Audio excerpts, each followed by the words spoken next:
Donc là, on va voir c'est quoi le routage dans ASP.NET Core MVC.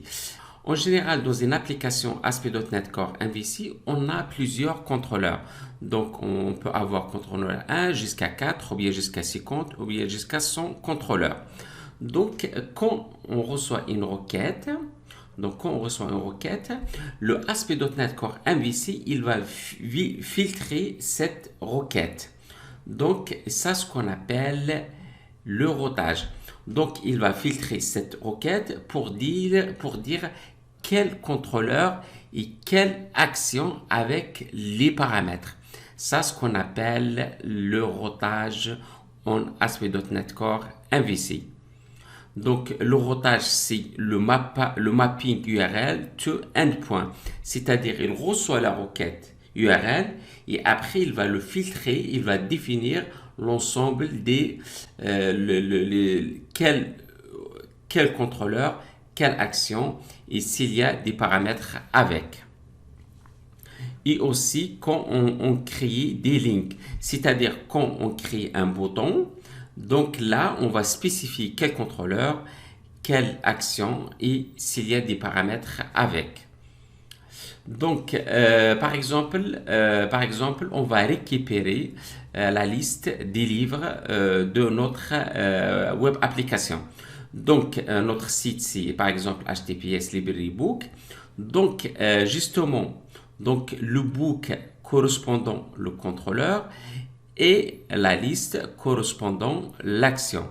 Donc il y a le contrôleur action. Et ça, grâce au routage qui existe dans ASP.NET Core MVC. Donc le moteur de routage, il va mapper ça, il va définir, il va dire que le contrôleur c'est le book et la liste c'est l'action.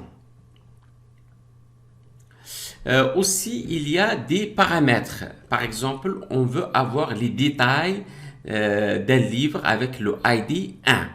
Donc, justement, donc le ASP.NET Core MVC, il va définir quel contrôleur, il va définir quelle action et après, il va définir les paramètres. Donc, il va définir le value. Et en général, donc, il y aura le node de contrôleur, le node de l'action et l'ID ou bien les paramètres, les values. Donc, grosso modo, donc c'est ça le routage en ASP.NET Core. Donc, on va aller dans notre site et là, je vous montre, elle existe où le routage dans le projet. Donc, on va aller à notre projet. Donc on va fermer tous les documents. Et justement, dans le Startup, pour faire le routage en ASP.NET Core MVC, vous avez le middleware Use Routing.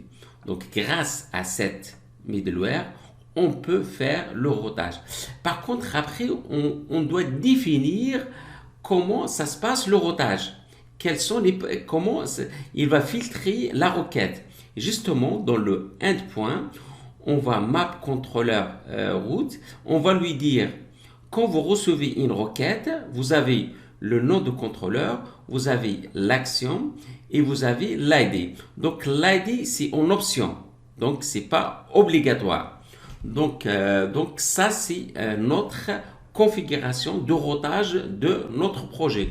On peut rajouter d'autres configurations, mais cette configuration, c'est la plus connue, c'est la plus utilisée. Donc voilà. Donc le routage, c'est utiliser le pipeline, le middleware use routine et paramétrer le endpoint. Et par défaut, c'est-à-dire quand on vient sur notre application, il va utiliser le contrôleur Home et l'action Index. Donc, dans le prochain chapitre, on va créer le contrôleur Home. C'est la page d'accueil, c'est le contrôleur d'accueil. C'est-à-dire quand vous tapez l'URL de votre site, tout de suite, il va aller vers le contrôleur Home et l'action Index. Donc, dans le prochain chapitre, là, on va créer le contrôleur Home.